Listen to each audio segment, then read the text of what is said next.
So I'm super excited to talk with you about the 10 steps to set your practice up for success. Now, the checklist I'm going to share with you, it does go beyond the basic business requirements of setting up your therapy business. So there are a couple things that you want to make sure you already have in place, and these are the prerequisites. The first is your business tax ID number from the IRS. You want to make sure that you choose your business entity. You want to also make sure you have your state business license and any other professional licenses that you need to start your practice. You'll definitely need an NPI number, as well as completing any insurance credentialing with your practice, especially if you decide to take insurance. And this typically takes 60 to 90 days. So if you're missing any of these basic business prereqs, you'll need to make sure that you can check those items off your list before moving forward to these next steps. But I think it's always good to have a preview of what's coming down the chute. So even if you're just getting started, these are what you can be thinking about in advance. And you want to make sure you stay to the end of the episode because there are absolute must-have non-negotiables that you'll need to have in place before you even start thinking of working with clients. My first question for you is, have you decided what type of therapy practice you want? Are you going to be treating your patients in person? Are you going to be seeing them online via telehealth? Or are you going to be doing a combination hybrid of in-person as well as virtual visits? So whatever business type of model that you choose, you will learn that there are 10 steps that are universal pillars for all healthcare providers, whether you are a physician, functional medicine, OT, PT, speech, if you're a mental health provider. There are definitely business basics that all healthcare professionals need to know when they're starting out their practice. In other words, if you are building a business, it's absolutely essential you start with a strong, healthy foundation in 5 key areas. And I call this framework the 5-star framework for private practice success. And what I'm going to cover in the checklist is inspired by this 5-star framework.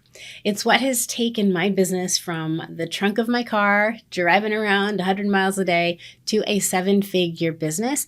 And it's also the same foundational framework that I've used to launch both of my businesses, brick and mortar and online.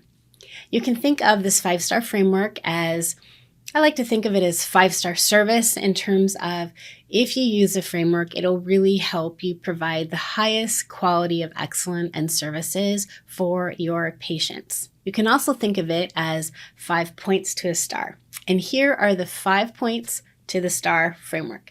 The first is profit. The second is practice. What type of practice are you building? The third point is people. The fourth point is processes. And the fifth point is policies. I have a passion for working with sole practitioners to mid-sized practices and really helping healthcare professionals, taking them to the next level of their business. So keep in mind that there are really distinct phases of business development, and I've been through all of them, ranging from making no money and overextending myself to the point of tears, banging my head against the wall, to celebrating major victories and milestones and achieving financial success. Now, the 10 steps in this checklist will help serve you as a general roadmap.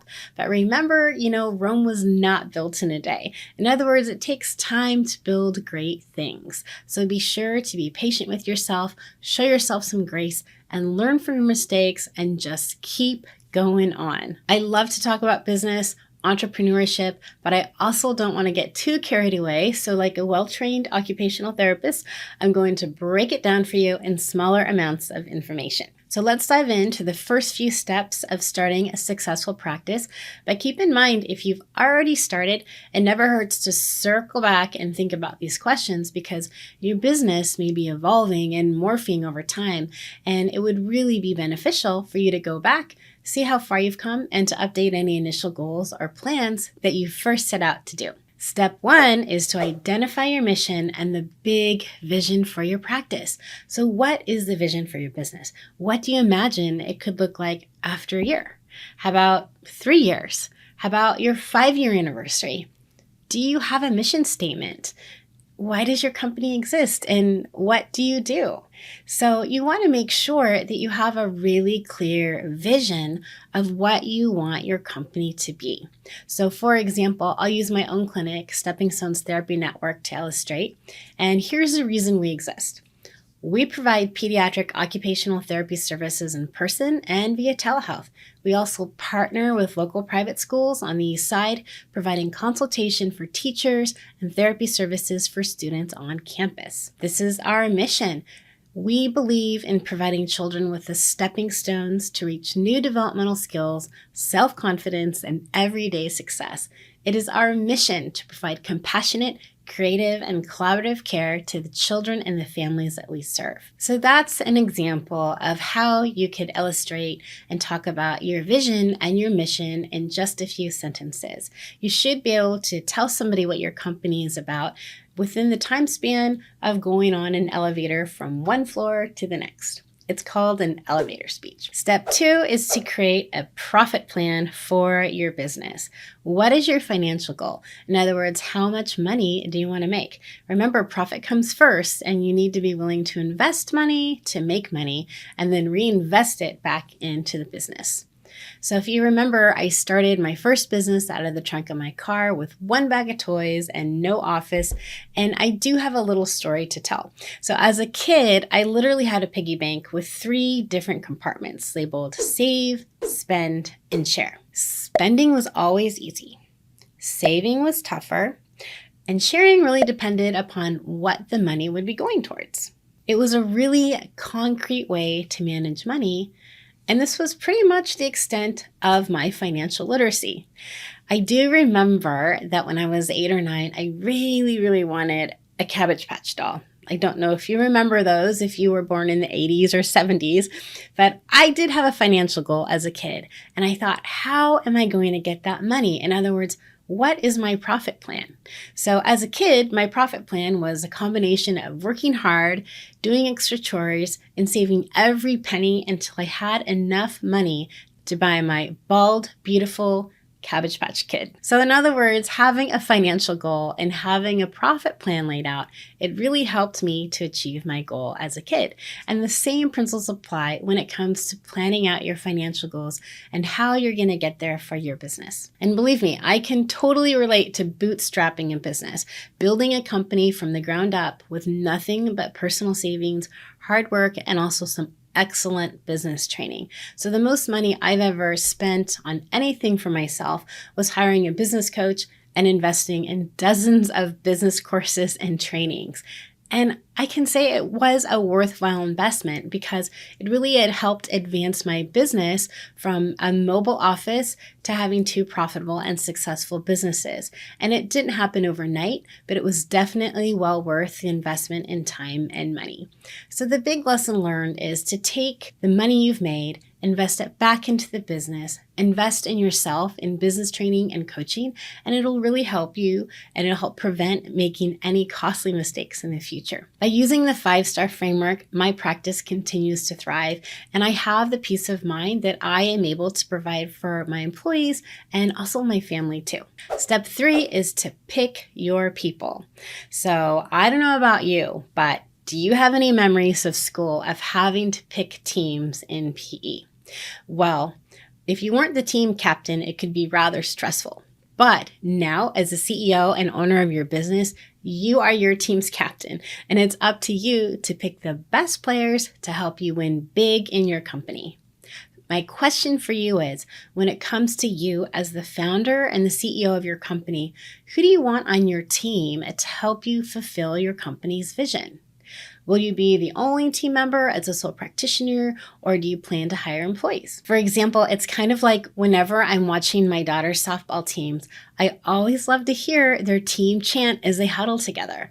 It's really a great example of that level of shared values and camaraderie and team spirit that makes a winning team come together. In the business world, in my clinical practice, after some amazing hires and some terrible hires, I have learned that hiring both independent contractors and with employees, you can teach technical skills, but it is very difficult, if not impossible, to change a person's predisposition or a negative attitude. So it's really important that when you're picking your team, that your core values are aligned, because core values really impact a person's behavior and the quality of their work. Core values will directly relate back onto performance. So my question for you is, who will be on your team? How do you pick the A players? What are your company's core values? And does everyone on the team have that same positive team spirit and camaraderie? Step number 4 is understand and comply with the policies that impact your practice. So this includes policies and regulations and compliance standards at the federal, state, city, and with payers. So state licensure is a big one, especially interstate licensure if you plan to work with clients who reside in multiple states. You also have to consider privacy policies when it comes to HIPAA, electronic PHI, having a BAA for telehealth, as well as just your general scope of practice. So for example, in my home state of Washington, there was a law passed in 2021 that in order for us to maintain our professional therapy license, all healthcare providers, except physicians, must take a mandated telehealth training. So this is part of a state attestation upon renewing our licenses. So you really need to be aware, is there anything like that in your state? Some other examples and issues of compliance when you're establishing your practice are billing. So number 1 is a service you are providing, is it a covered service? You want to make sure you look into that. Are there any prior authorization requirements? Do you know the rules for using modifiers and specific codes for telehealth versus in-person sessions?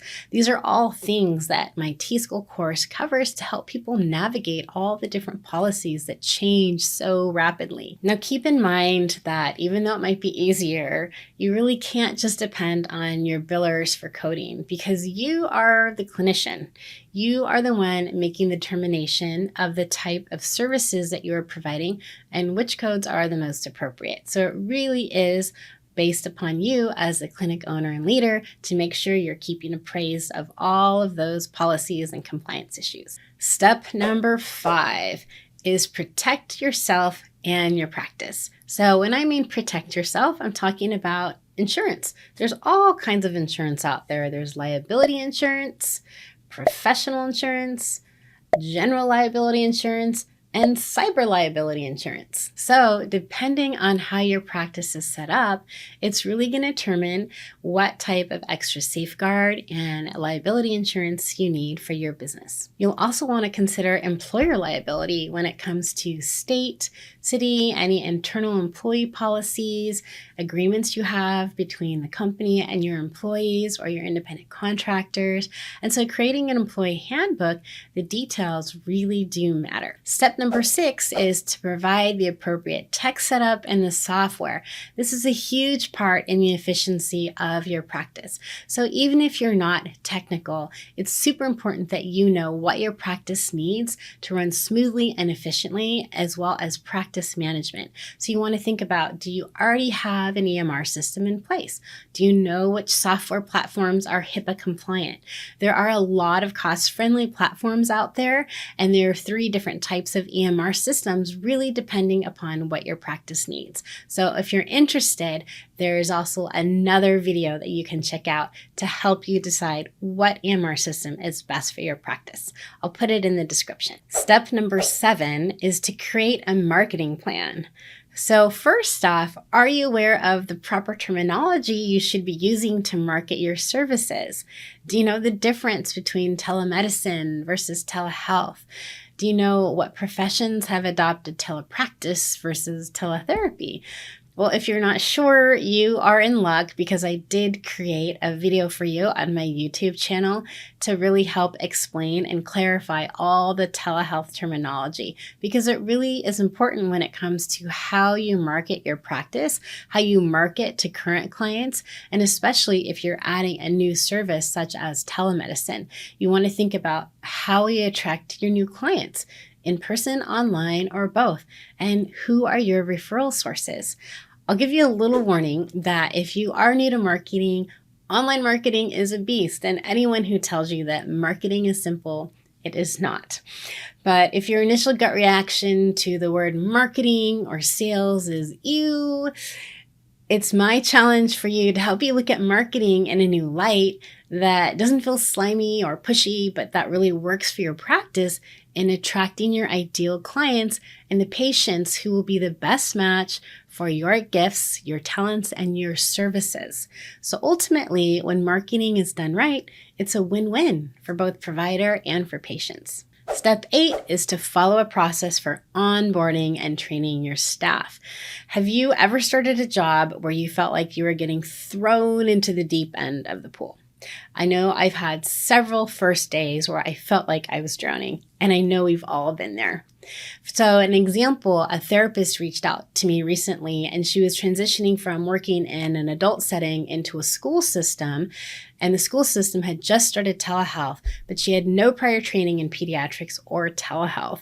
And my heart just went out to her, and I remember feeling myself, I really wanted to do well in my new job, and I know she really wanted to do well, but she just didn't have the training. So I was fortunately able to get her set up with T-School and telehealth training to at least give her a jump start to her practice. Now, I hope that she did take it upon herself, and I hope she did advocate for herself to talk to her company that she needed more support and training in order to do her job well. So if you've ever been in that situation, as a leader of your practice, you can see why it's really important that you're setting your new recruits up for success, because their success is ultimately your success. And it really helps with employee retention in the long run when you have all of your systems in place. People know what to expect, and it just makes things so much smoother for everybody. Step 9 is to follow a process for training your patients or your clients. So it's so important to really have intention and to really create a customer experience and a really smooth client journey. And part of making this a positive experience with your brand or your practice is how you do two things. The first one is onboarding new clients, and the second one is setting up expectations. So if you can get these two steps dialed in, you'll find it really helps to prevent any future problems and prevents misunderstandings and awkward conversations later down the line. Part of T-School training, it helps prepare therapists for telehealth, and we have a module on how to set your clients up for success on the other side of the screen.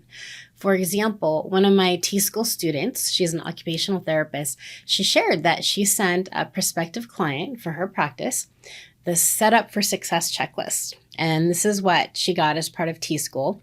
And this prospective client wanted to hire my student immediately because she was so impressed with how she was provided with some guidance and some expectations to get ready for telehealth. So it really helped relieve this parent's anxiety about the telehealth session. And it's just an example of how having a process for onboarding new patients, whether it be a handout or a video, it really shows that you care and it shows that you're competent. And then it also really shows that you can help support them no matter what happens on their side of the screen or your side of the screne. And we made it to the last step. Step 10 is to practice and cultivate your leadership skills. So keep in mind, as a CEO, as a founder, you are the guardian of your company's culture. So what does your company stand for? What are its core values? And what is your leadership style? I think it's really fun to explore these types of questions and getting to know oneself better and one's own leadership style.